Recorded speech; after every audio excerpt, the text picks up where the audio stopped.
Você já parou para pensar nos erros que você cometeu ao longo da sua carreira, ou principalmente no início dela? Bom, comigo não foi diferente. Eu trabalho em vendas desde 2011. O meu segmento é um pouco diferente, talvez, do que vocês estão acostumados, é um segmento industrial. E eu atuava naquela época com instrumentação industrial, que é uma sub-área da automação industrial, mais conhecida aí por todos, né? Não vou entrar nos detalhes que não vem ao caso.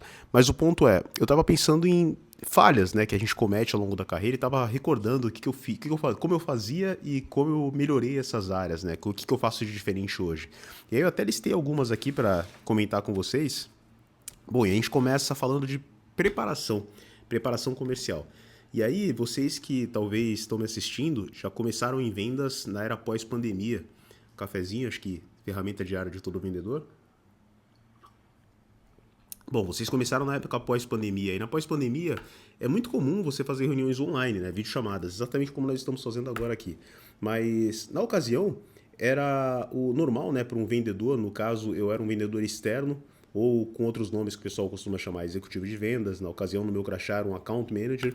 Mas no final o objetivo era esse, era visitar os clientes pessoalmente no local que o cliente estava. Então eu costumava rodar muito de carro e até os clientes para prospecção. Mas o ponto é, falando para não perder, né, o fio da meada, a gente está falando aqui de preparação comercial. Eu me lembro que no começo, acho que logo nas primeiras visitas, eu estava afoito, né, para começar a trabalhar. Tinha acabado de vir para o time de vendas, já acabado de ser, não diria promovido, mas ser convidado a fazer parte desse departamento. E eu me lembro que fui fazer uma visita em um cliente numa cidade no interior de São Paulo. E essa visita foi uma visita que diferente do que acontece hoje, né? Não foi uma visita que foi gerada através de um cliente que visitou o site da empresa e falou quero conversar com vocês. Não. Foi uma prospecção ativa, ou seja, eu tinha muito esse perfil de ir até o cliente para entender como estava a situação dele e verificar se tinha alguma opção para a gente trabalhar, né, para fornecer soluções para ele. E assim eu fiz. Fui até o cliente, foi uma conversa até interessante para uma primeira visita. E eu acredito que parte do motivo de ter acontecido isso foi o meu background. Eu venho de serviços de campo. Então, em 2011 eu comecei em vendas, mas de 2006 a 2011 eu trabalhei como técnico de campo, como engenheiro, né, na parte de engenharia de instrumentação, atendendo clientes, esses mesmos clientes. Então, eu me lembro de ter ido até o cliente, a gente parou numa sala inicial, tomamos aquele café que é normal no início de uma reunião dessas, e nós fomos até o campo, onde realmente eram instalados esses equipamentos que eu vendia, vamos dizer assim, e com a visão técnica, né, com essa visão de engenharia, eu consegui observar detalhes que para mim eram oportunidades, coisas que eu sabia que podiam ser melhores, vamos dizer assim, né? Só que, por que eu falei de preparação no início do vídeo? Basicamente pelo seguinte, até mesmo quando você faz uma visita dessas com a intenção de uma prospecção ativa, você tem que ter uma ideia clara do que você está procurando. Quais são os gaps que você espera encontrar com base em experiências similares? Né? Então, existiam informações prévias que eu poderia ter obtido de dentro da minha empresa ou até mesmo da vendedora anterior daquela região, que era uma pessoa que deixou a região e eu assumi o lugar dela, para poder fazer uma visita melhor. E bom, na ocasião a gente não fez, eu não fiz isso, né? Eu não cheguei a ligar para ela, eu fui muito afoito, eu fui até lá querendo fazer de tudo. E bom, não foi um resultado negativo, eu encontrei duas ou três, não propostas, mas oportunidades, né, para desenvolver uma venda, uma futura venda. E aí eu me peguei no segundo ponto de melhora, né? Naquela época foi também um segundo erro.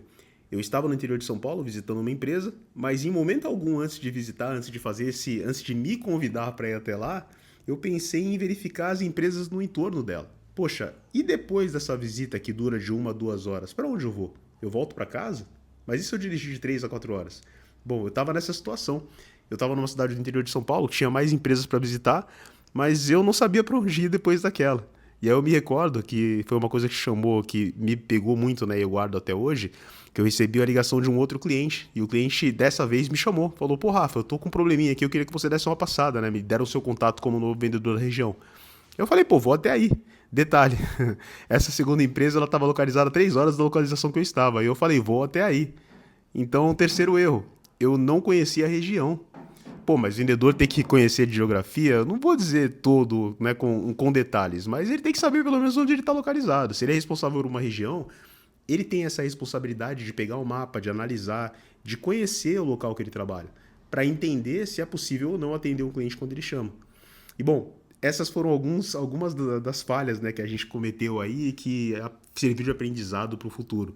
E aí eu falei só de uma parte, né, que é a parte de preparação, isso de visita de campo. Mas também existe preparação a respeito de demonstração. Hoje também não é comum um vendedor ser responsável por demonstrar produto.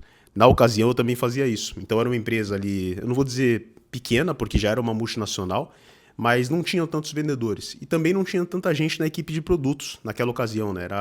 Ainda estava desenvolvendo esse departamento nessa empresa X. E o que aconteceu? Por eu ter vindo da área técnica e ter facilidade em manusear e até configurar os equipamentos, eu me sentia confortável para fazer demonstrações. Mas aí vem um outro ponto. O que era demonstração para mim? Abrir uma maleta, tirar o equipamento, na época o equipamento físico que eu vendia, hoje eu trabalho com software, né? Mas tirar esse equipamento e demonstrar as características físicas do equipamento, ou seja, features, né? Aí vem uma segunda falha. Bom, caso vocês não saibam disso, o vendedor não está interessado em característica física de equipamento, de produto ou até mesmo de qualquer outra coisa, tá? Para o vendedor, o importante é saber como aquilo ajuda ele de alguma maneira. Esse é o mais importante para ele, não é característica física. Ok, sabendo disso, aliás, na época eu não sabia disso, né? Eu focava em que, cara, esse equipamento é azul, o display dele tem essa cor mais interessante, pô, ele tem essa peça de vidro aqui, olha o formato dele que bonito. Pro cliente isso não importa nem um pouco, tá? Então, caso vocês façam isso até hoje, é um ponto para se pensar. A gente vai falar mais sobre isso em outros vídeos, mas eu focava muito em características técnicas do equipamento. E o cliente prestava atenção, ele era educado. Mas no fim, isso ia me trazer venda de alguma forma? Pronto para se pensar. Hoje eu sei que não, tá? Hoje eu sei que teriam maneiras melhores de fazer isso. Pô, estamos em 2026, eu tô falando de uma coisa que aconteceu em 2011. Então tem bastante tempo, tá?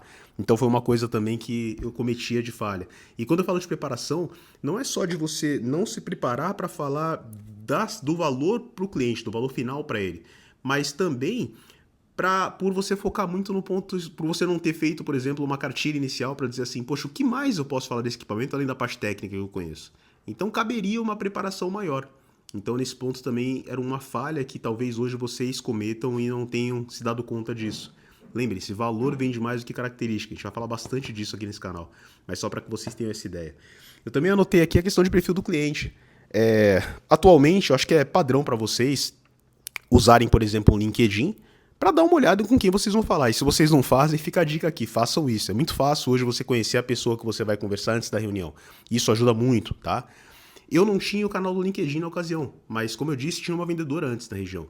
Por que não ligar para ela, bater um papo, conversar? Pô, como é que é essa pessoa? Será que ela vai me receber bem? O que ela gosta de falar? Ela é mais técnica? Ela é mais comercial? Como é que é essa pessoa? E eu cometi uma falha aqui pelo seguinte, eu era um tanto orgulhoso. Eu pensava assim, pô, eu vim do teu time técnico, eu conheço mais do que a antiga vendedora, por que eu tenho que conversar com ela? E eu demorei muito para conversar com essa pessoa e perguntar os detalhes da região, perguntar aos clientes que traziam realmente o valor para ela, de onde ela tirava a recorrência mensal. Ou seja, eu pensei em fazer e fiz tudo por mim mesmo. Eu não pedi ajuda quando eu poderia ter pedido. Então fica aqui uma dica. Se você é novo na sua região, se você acabou de assumir um canal de vendas, sempre fala com a pessoa que trabalhou antes de você. E se essa pessoa não estiver mais disponível, fala com o gestor dela. Procura saber, procura entender como ela trabalhava, quais eram como era o dia a dia dela, tá? Isso é muito importante. Então fica aqui essa recomendação para você também. Bom, próxima falha que eu queria comentar com vocês é com relação à escuta ativa durante reuniões.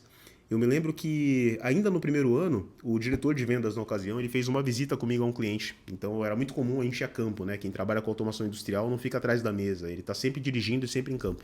E eu me recordo de ir numa dessas visitas com o gerente comercial, e eu me lembro que durante a primeira interação num cafezinho, não foi nem a visita a campo em si, né, para olhar a oportunidade, mas aquele ponto que você conversa, que você realmente descobre o que o cliente precisa, que é realmente na sala do café que acontece isso, tá? Fica essa dica. Eu me lembro que ele falou para mim assim, Rafa, você tem que escutar mais, cara. E eu falei, mas eu escutei. Ele falou, não, se atropelou. E hoje eu sei que ele tem razão. O que acontecia, gente? Por ter vindo da área técnica e conhecer mais do que o cliente, era comum eu pegar a informação inicial que o cliente começava a conversar e completar a frase. E olha, hoje nós sabemos que isso é muito ruim, principalmente para alguém de vendas, mas eu não via dessa maneira, eu via como eu estou ajudando esse cara. Então ele começava a dar um depoimento de algum problema e eu falava, foi por esse motivo. E aí o cara, mais ou menos, e continuava conversando. Ou seja, eu estava perdendo a oportunidade de entender o problema. Porque quando você faz a pergunta correta e o cliente tem a oportunidade de conversar ou de falar, ele geralmente vai falar tudo o que você precisa saber para poder trazer o discurso de venda para a realidade dele. Isso é algo muito comum dentro de vendas, tá? Principalmente de vendas consultivas, que a gente usa muito em B2B. Então, foi um ponto de aprendizado. E eu me lembro que alguns anos depois, eu acredito que 2 ou 3 anos depois, eu ainda tinha esse problema de escutativa, porque apesar de escutar mais, eu ainda tinha assim, essa predisposição a falar antes do tempo, antes do devido, né? A cortar o cliente e falar na hora errada. E eu me lembro que eu recebi uma recomendação de um livro que ajudou bastante, então fica aqui a recomendação para vocês também. É um livro chamado Como Fazer Amigos e Influenciar Pessoas, né? E esse livro é legal porque ele conta exatamente isso, que você tem muito a ganhar se você simplesmente for um bom ouvinte da segunda pessoa. Bom, não é o foco desse vídeo, mas fica a dica aqui para vocês também, tá? Então é bem bacana. Que mais que eu anotei aqui para conversar com vocês? Perguntas. Pô, perguntas eu acho que é o erro de qualquer vendedor iniciante. Hoje em dia talvez vocês conheçam, mas era raro que os vendedores iniciantes, né, os novos da posição, conhecessem a diferença básica de o que é uma pergunta fechada para uma pergunta aberta. Parece simples, mas caso você não conheça, uma pergunta fechada é aquela que tem uma resposta simples, um não ou um sim. E uma pergunta aberta é o que vai fazer o cliente falar mais sobre isso. Então tem algumas regras, né? Inclusive, não me importa se você é fã ou não da pessoa, não estou dizendo sobre ser ou não fã dele, mas fica aqui a minha recomendação. Tem um vídeo muito bacana do Pablo Marçal falando sobre isso. Ele ensina como fazer perguntas. E aí vem esse como na frente, né? É uma das palavras que a gente usa.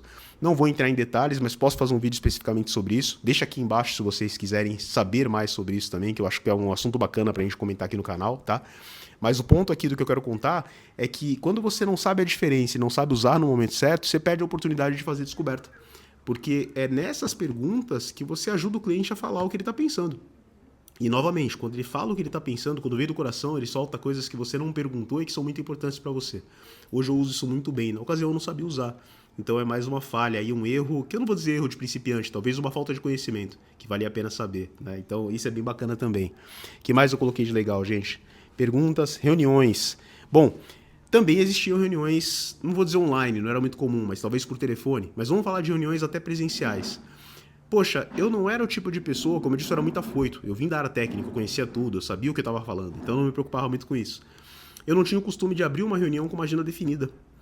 E olha que interessante, quando você tem uma agenda definida, o cliente sabe o que esperar da reunião. Logo no início. Então você usa os primeiros minutos para dizer, olha, essa reunião vai falar isso, isso e isso. Dessa maneira você seta expectativa. Porque muitas vezes você se preparou para um assunto que o cliente não está querendo receber naquele momento. Ou, por ser, no meu caso, né, uma empresa, indústria, que pode estar acontecendo problemas a todo momento, ele pode interromper a reunião porque ele não viu o valor no assunto que você trouxe para resolver um problema interno. Então como é que você evita isso? Você seta os pontos da reunião. E no momento do início da reunião, você alinha com ele se aquilo é a expectativa dele para que você dê continuidade.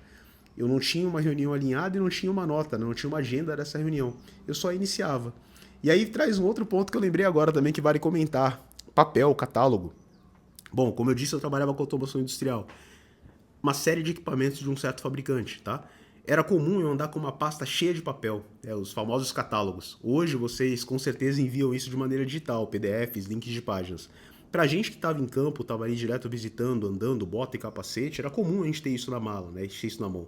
E, cara, como é que eu começava uma apresentação de equipamento numa reunião, além de não ter agenda? Eu abri o catálogo e começava a explicar tudo que tinha ali. Item a item. Olha, isso aqui é um medidor de vazão, isso aqui é um medidor de temperatura, isso é um medidor de nível, ele faz isso, ele faz aquilo. Só que tem um detalhe, o cliente não me perguntou nada daquilo. Eu só cuspi a informação. E perdi a oportunidade de descobrir o que ele realmente queria saber.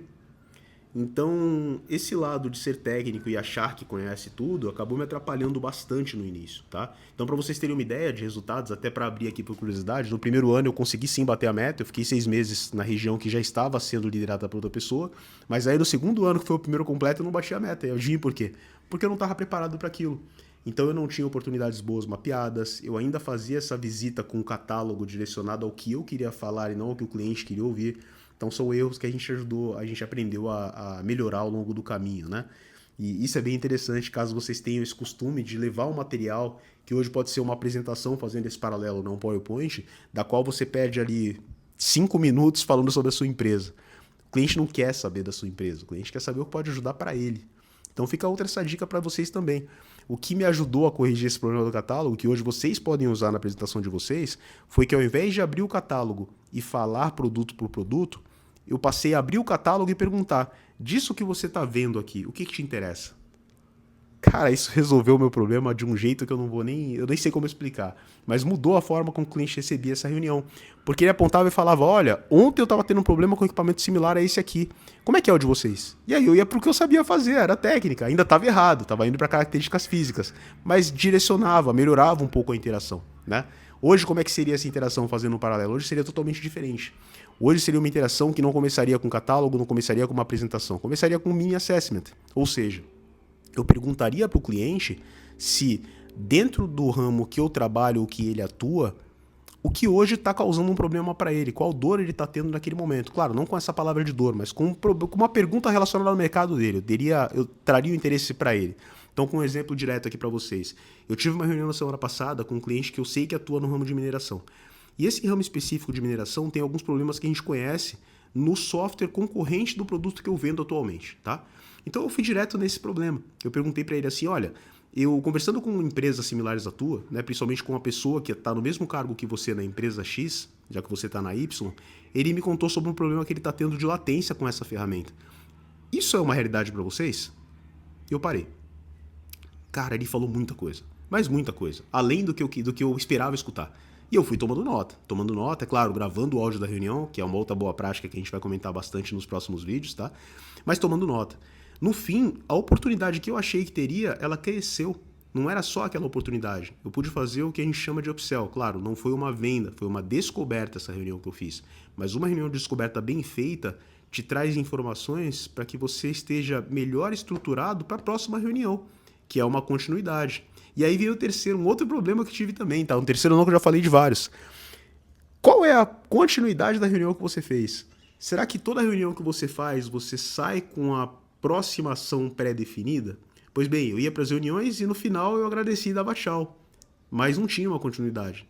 Eu não tinha aquela pergunta do tipo, cara, quando que a gente conversa de novo? E pra gente voltar a falar desse assunto aqui, vamos falar na semana que vem? Vamos falar daqui a 2 dias? Eu não falava esse tipo de coisa. Então, para visitar esse cara de novo, eu tinha que novamente ligar para ele em alguns dias e falar, olha, eu tô na região, será que eu posso passar aí para tomar um café? Que era uma ação normal antes da pandemia, né? E era assim que a gente fazia as interações. Bom, acho que foi bastante informação para esse vídeo. Se vocês gostaram, deixa aqui no comentário também se o modelo tá legal para vocês, esse bate-papo. Acho que eu quero ter esse feedback, né? Tô começando aqui no canal. E eu espero que vocês gostem. Vou trazer informações como essa, contando um pouco do meu dia a dia, contando as minhas histórias de vida como vendas. E eu espero que vocês gostem. Desejo a vocês aí uma boa tarde e a gente vai conversando. Até mais.